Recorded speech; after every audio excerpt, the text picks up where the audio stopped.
오늘 시간에는 예수님과의 만남, 말씀에 의지하여 라는 제목으로 하나님 말씀 증거하도록 하겠습니다. 우리가 눈, 코, 뜰 새가 없다 라는 말을 합니다. 저는 예전에 이 말을 어떻게 이해했냐면 눈을 감았다가 뜰 시간도 없이 바쁘다 이렇게 이해를 했습니다. 그런데 그때도 좀 궁금했던 게 그러면 코를 뜰 시간이 없다라는 것은 무슨 뜻일까? 좀 궁금하기도 했습니다. 눈, 코, 뜰 새가 없다라는 표현은 주로 물고기를 잡는 어부들께서 하시는 표현입니다. 눈, 코가 뭐냐면 화면을 한번 보시면 그물이 있는데 그물과 그물이 만나는 거기를 코라고 합니다. 그리고 그 다이아몬드처럼 생긴 그 공간, 그 빈 공간을 눈이라고 하는 것입니다. 그래서 우리가 뜨개질 할 때도 코 뜬다라고 할 때는 그 그물과 그물 만나는 그 부분을 이제 만든다라는 의미지요. 오른쪽에 있는 사진처럼 어부들은 물고기를 잡고 나서 그물 손질을 해야 합니다. 그것을 눈, 코를 뜬다고 합니다. 그물 손질을 잘 해놔야 다음번에 고기잡이 하러 나갔을 때에 그물이 손상되지 않고 찢어지지 않고 물고기를 잘 잡을 수가 있게 되는 겁니다. 그런데 어부들이 너무 바쁘다 보니까 그물 손질할 시간이 없습니다. 눈, 코를 뜰 시간이 없습니다. 그러니까 눈, 코 뜰 시간이 없다는 것은 그만큼 바쁘다라는 의미입니다. 우리가 인생을 살아갈 때 참 눈, 코 뜰 새가 없이 살아가고 있지요.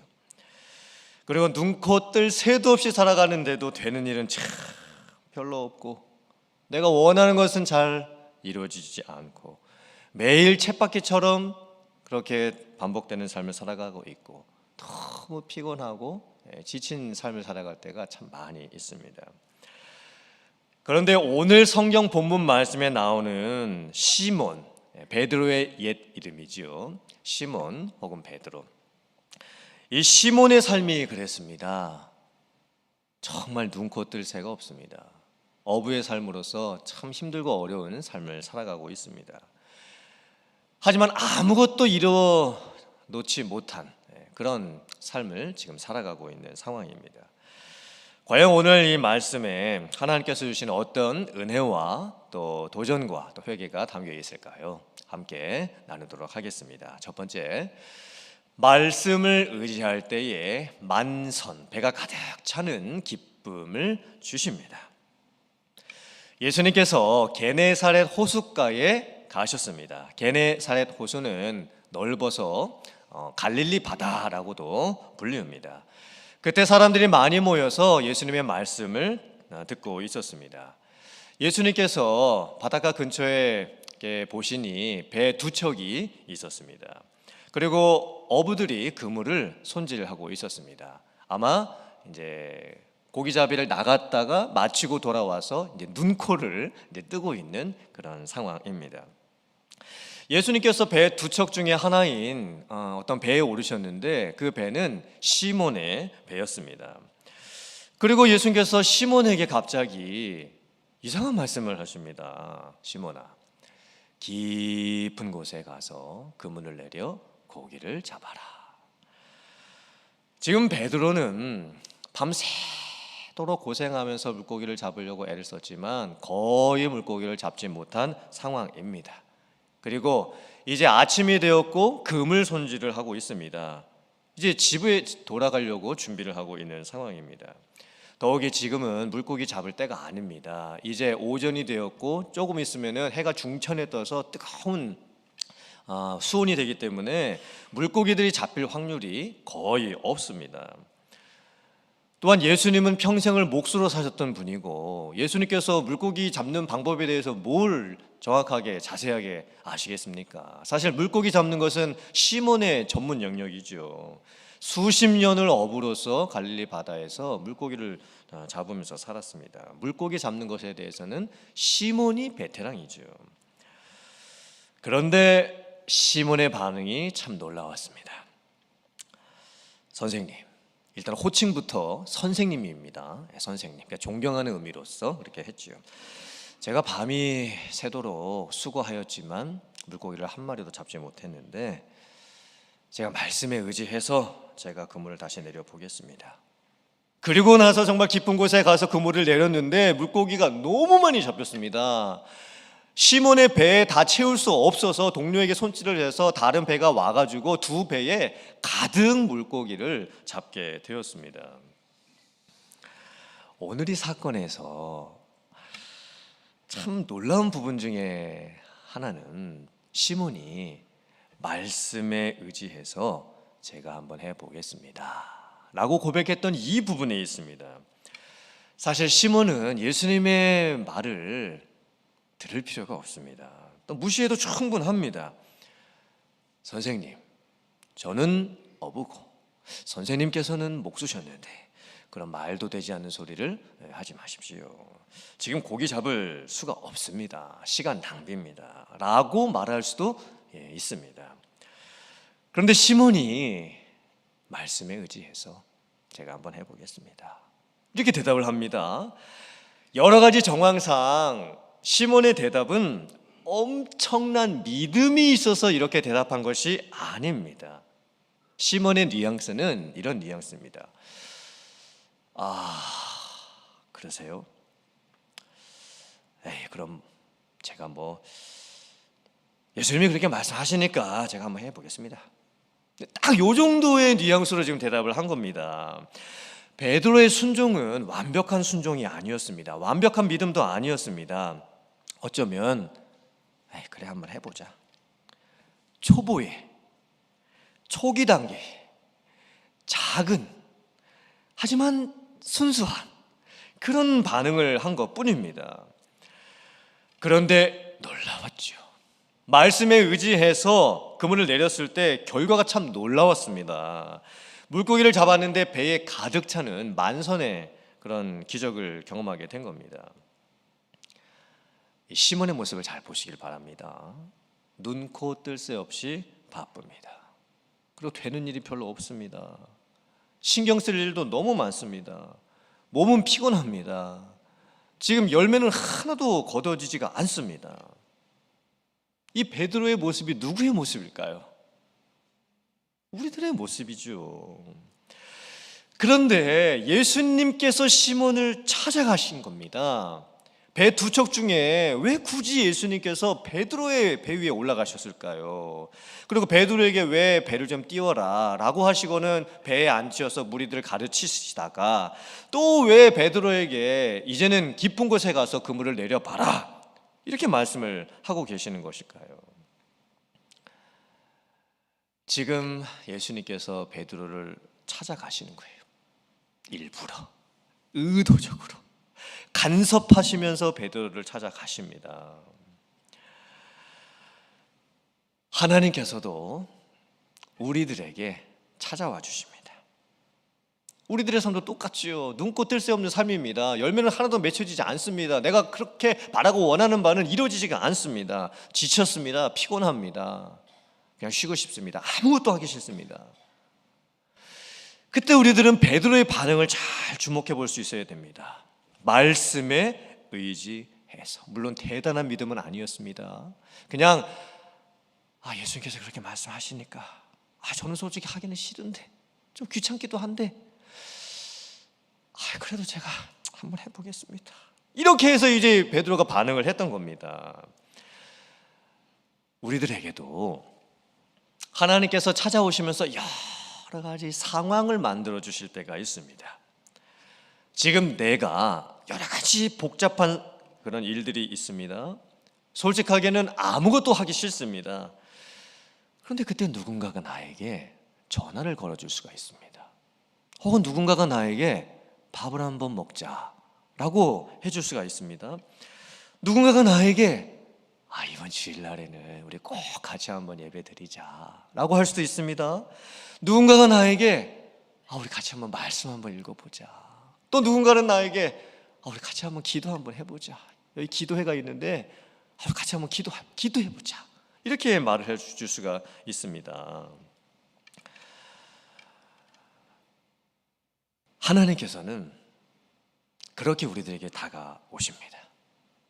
눈코 뜰 새 없이, 하지만 내가 원했던 걸 하나도 이루지 못했던 상태에 있지만 여러 가지 방법들을 통해서 지금 나에게 다가오시고 은혜를 베푸시려고 지금 기회를 만들어 주십니다. 그때 우리에게 필요한 반응이 무엇입니까? 말씀에 의지하여. 네, 솔직히 제가 지금 아무것도 하기 싫은데 그냥 저 혼자 있고 싶고, 솔직히는 누가 저 도와준다고 하시는 것도 좀 마음도 부담도 되고 또 몸도 지쳐서 뭐 어디 가는 것도 그냥 다 싫은데 그래도 한번 해봐야 되겠구나. 왜냐하면 지금 하나님께서 지금 여러 방법들을 통해서 나에게 다가오고 계시는 거예요. 수많은 사람들을 통해서, 수많은 방법들을 통해서, 수많은 시간과 장소들을 통해서 지금 은혜의 접촉점을 하나님께서 만들어 주시고자 하는 겁니다. 그때 우리가 반응할 수 있어야 됩니다. 말씀에 의지해서 제가 한번 해보겠습니다. 이 반응이 우리에게 필요합니다.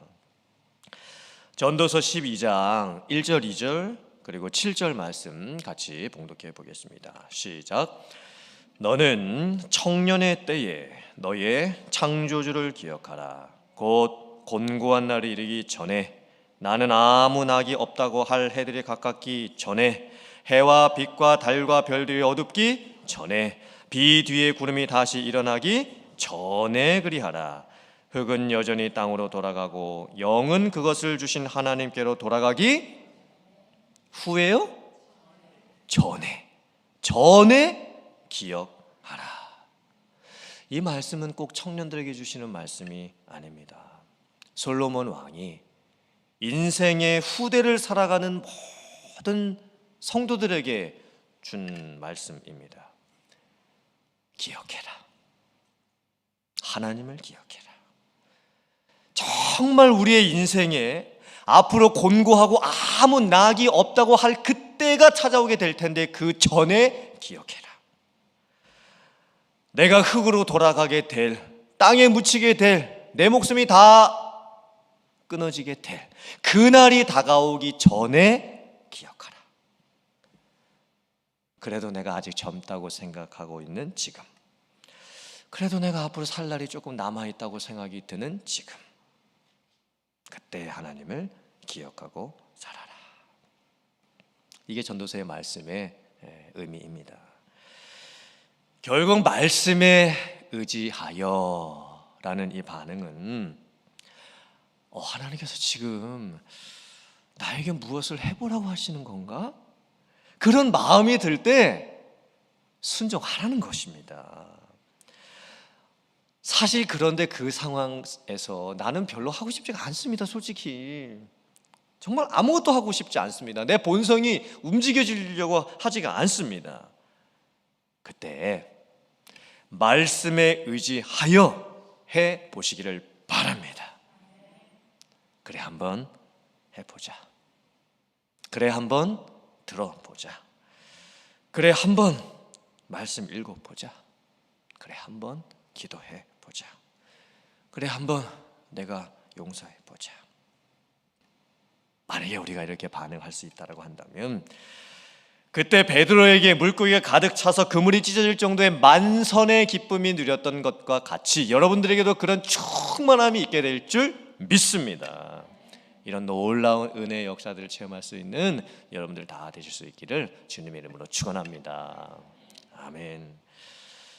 두 번째, 자신의 죄인됨을 깨닫고 사람을 살려내는 인생으로 바뀝니다.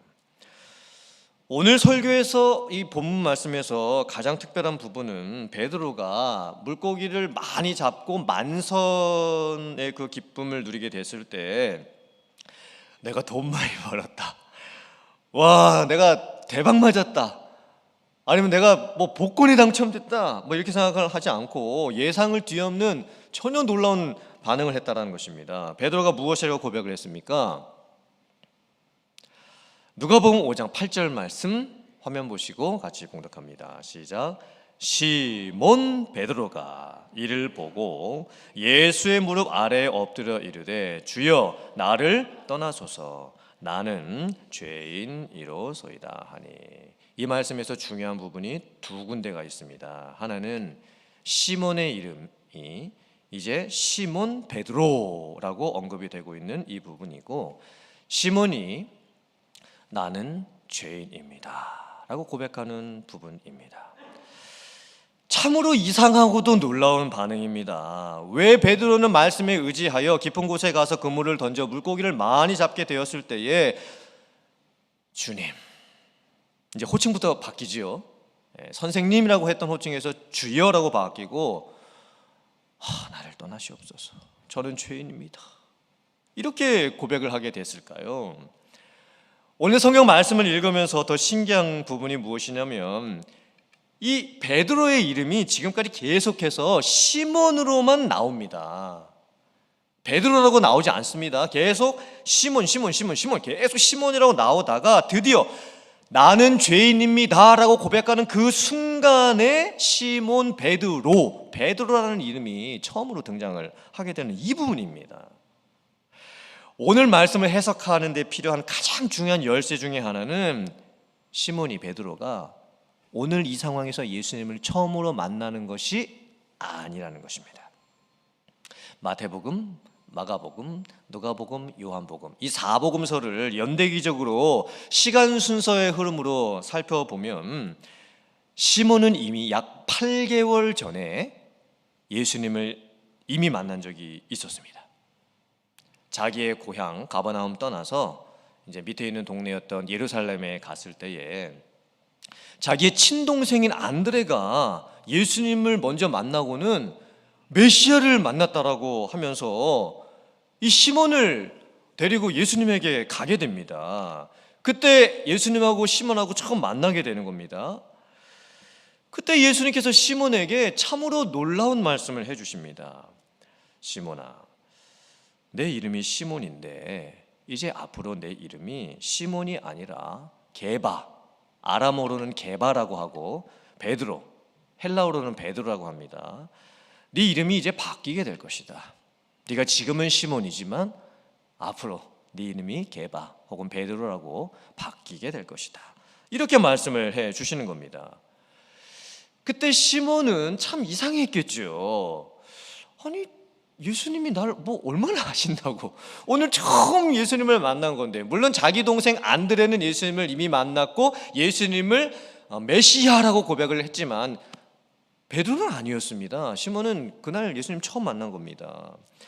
그런데 예수님이 참 이상하게도 네 이름이 시몬인데 네 이름이 앞으로 바뀌게 될 것이다. 게바, 베드로라고 불리게 될 것이다. 이렇게 말씀을 해주시는 거예요.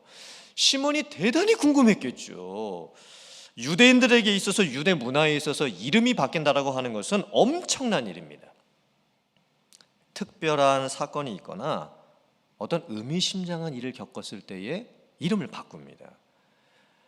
심지어 하나님께서 어떤 방법을 통해서 이름을 바꿔주시는 경우는 더 특별한 경우입니다.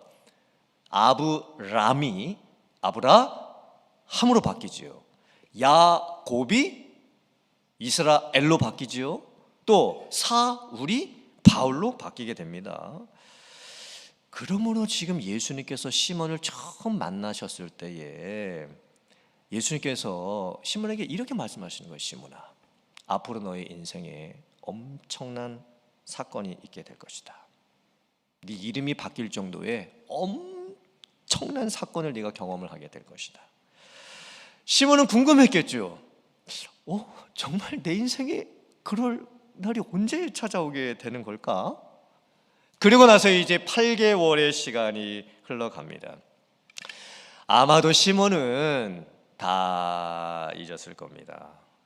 8개월 시간 지나가면서 예수님 만났던 거 다 잊었을 테고, 그리고 예수님이 자기에게 이름 바뀌게 될 거라고 말씀해 주셨던 것도 아마 다 잊었을 겁니다. 그리고 이제 눈코 뜰 새 없이 물고기 잡으면서 그냥 평상시의 삶을 살아가고 있었겠지요. 그런데 이제 누가복음 4장에서 어떤 일이 벌어지게 되냐면 예수님께서 가버나움을 찾아오시고 복음을 전하시고 병자들을 고쳐주시는데 시몬의 장모님이 병이 들었을 때에 예수님께서 시몬의 장모님의 집에 찾아오셔서 시몬의 장모님의 열병을 고쳐 주십니다. 그때 시몬이 무슨 생각했을까요? 8개월 전에 내가 만났던 그 예수님을 내가 오늘 다시 만나게 되었구나. 그런데 예수님께서 나의 장모님의 열병을 이 자리에서 즉시 고쳐 주셨구나. 그때 예수님께서 나에게 너의 이름이 바뀌게 될 것이라고 말씀해 주셨는데 이게 지금 무슨 상황이 되는 거지? 그리고 나서 이제 예수님과 베드로가 다시 만나고 말씀에 의지해서 깊은 곳에 가서 물고기 잡는 그 기적을 경험하게 됐을 때에 드디어 시몬이 엄청난 결정적인 사건을 경험을 하게 되고 그 순간 시몬은 고백하기를 나는 죄인입니다. 이렇게 고백을 하게 됐던 겁니다. 베드로는 이 사건을 경험하면서 이 사건이 단순하게 물고기 많이 잡게 되는 사건이 아니고 그 사건에 담겨져 있었던 엄청난 의미를 비로소 깨닫게 되었습니다. 그것은 예수님이 누구신지를 깨닫게 된 거예요. 예수님의 정체가 무엇인지를 드디어 깨닫게 된 것입니다. 예수님이 단순히 사람이 아니셨구나. 예수님께서 메시아가 되시고 그리스도가 되시고 구원자가 되시고 하나님의 아들이 되셔서 바다도 통치하시고 물고기도 다스리시고 세상 만물을 말씀으로 통치하고 다스리시는 절대자 하나님이시구나. 그거를 시몬이 깨닫게 된 거예요. 그때 시몬은 진짜 예수님이 누구신지를 보게 됩니다. 그리고 깨닫게 됩니다. 그리고 믿게 됩니다. 그러는 동시에 자기가 누군지를 깨닫게 됩니다. 내가 죄인이구나. 내가 죄인이구나 라는 것을 깨닫습니다.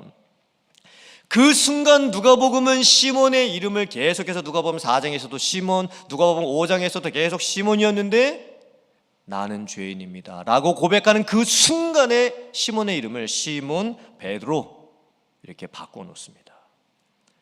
여기에 엄청난 의미가 담겨 있는 겁니다.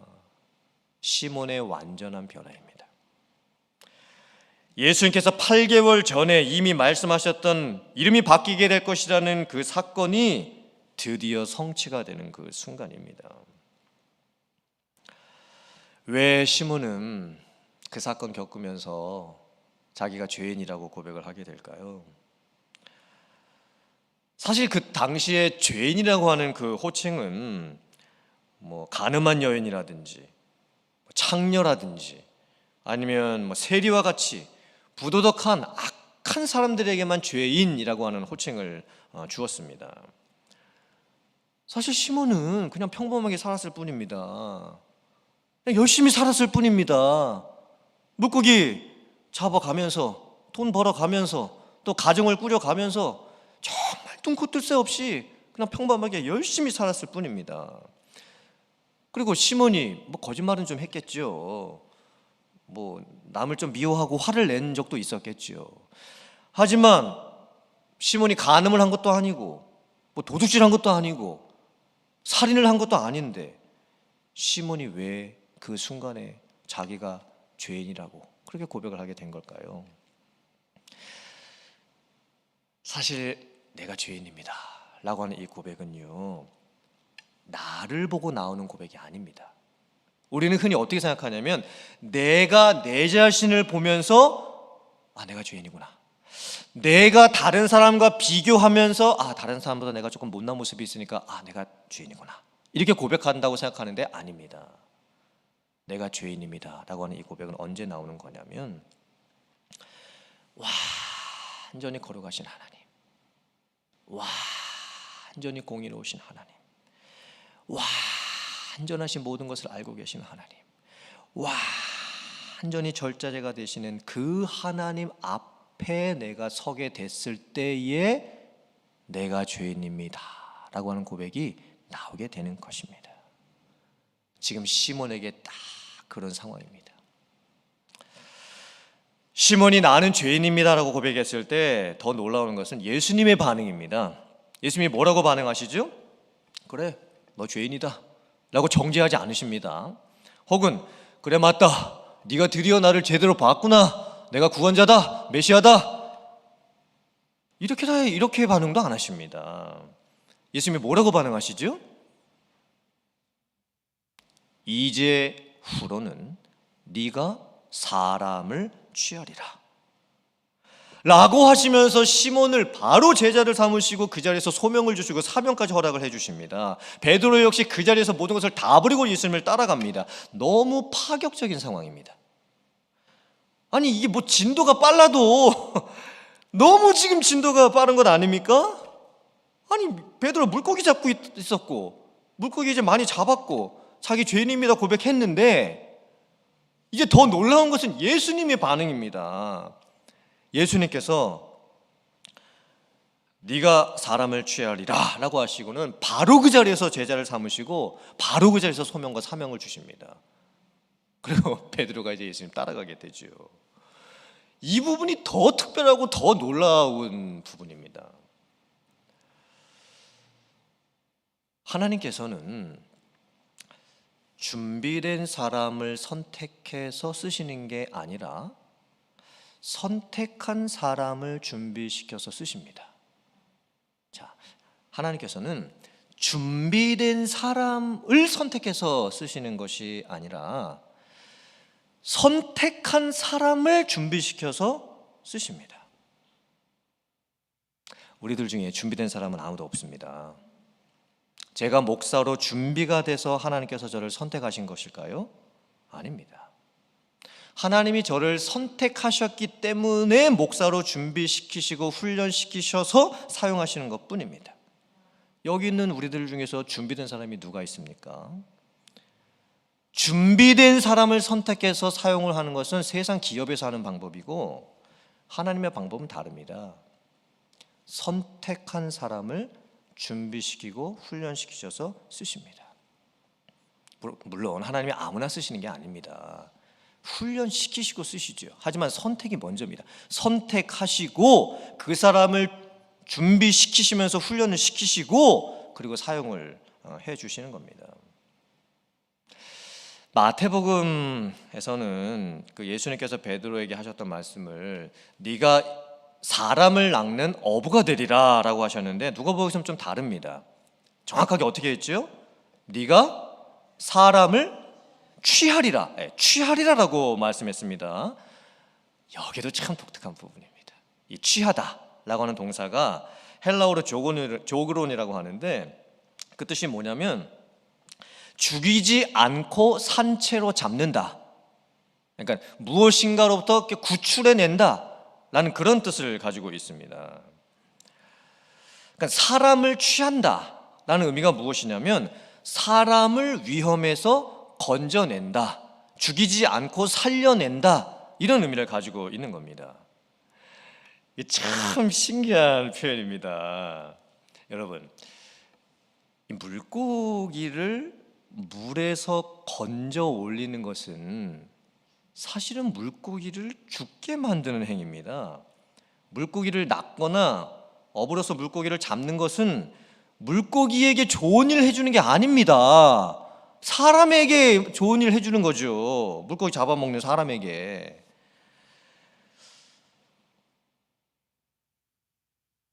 사람을 물에서 건져 올리는 것이 사람을 살게 만드는 것입니다. 우리가 건져내야 될 대상은 물에서 물고기를 건져내는 게 아니고 물에서 사람을 건져내는 것입니다. 예수님께서 지금 정확하게 이 말씀을 시몬 베드로에게 하고 계시는 거예요. 베드로야, 너는 이제 물에서부터 사람을 건져내라. 그것이 네가 할 일이다. 이 물이라는 게 뭘까요? 물? 이 물은 성경에서 좋은 의미로도 많이 사용되지만 나쁜 의미로도 많이 사용이 됩니다. 시편 69편 1절부터 3절 말씀 같이 봉독합니다. 시작. 하나님이여 나를 구원하소서. 물들이 내 영혼에까지 흘러 들어왔나이다. 나는 설 곳이 없는 깊은 수렁에 빠지며 깊은 물에 들어가니 큰 물이 내게 넘치나이다. 내가 부르짖음으로 피곤하여 나의 목이 마르며 나의 하나님을 바라서 나의 눈이 쇠하였나이다. 아멘. 물고기가 물에 있는 것은 창조 법칙입니다. 물고기는 물에 그냥 놔둬야 되는 겁니다. 원래는 물고기를 물에서 잡아내면 안 됩니다. 하지만 사람이 물에 빠져 있는 것은 안 좋은 상황입니다. 물이 의미하는 게 무엇입니까? 죄, 불행, 위험, 파괴, 무질서, 불행, 혼돈. 지금 우리들이 다 물에 빠져 있습니다. 이 세상에는 두 종류의 사람이 있습니다. 어떤 사람은 자기가 물에서 물고기 많이 잡아 건져서 대박났다라고 생각하는 사람입니다. 그렇죠? 우리 대부분은 이 물에서 돈 건지고 명예 건지고 뭐 성공 건지고 뭐 출세 건져서 그때 잘 됐다 이렇게 생각하면서 살아갑니다. 그저 그냥 만선의 기쁨만 누리면서 살아가는 사람들이죠. 하지만 하나님께서 우리에게 원하시는 삶은 다릅니다. 베드로에게 예수님께서 말씀하셨죠. 베드로야, 너는 이제부터 물에서 물고기를 건지지 말고 사람을 건져내라. 사람을 건져내라. 그때 예수님께서 이 베드로에게 제자 삼는 소명도 주시고 또 제자로 살아갈 수 있는 사명까지 허락을 해 주십니다. 우리는 어떤 사람이 되어야 될까요? 그냥 물에서 물고기 건져 올려가지고 내가 잡고 싶은 거 다 내 손에 쥐어가지고 나 많이 가지고 있어, 이런 것에 만족하면서 사는 인생이 되시겠습니까?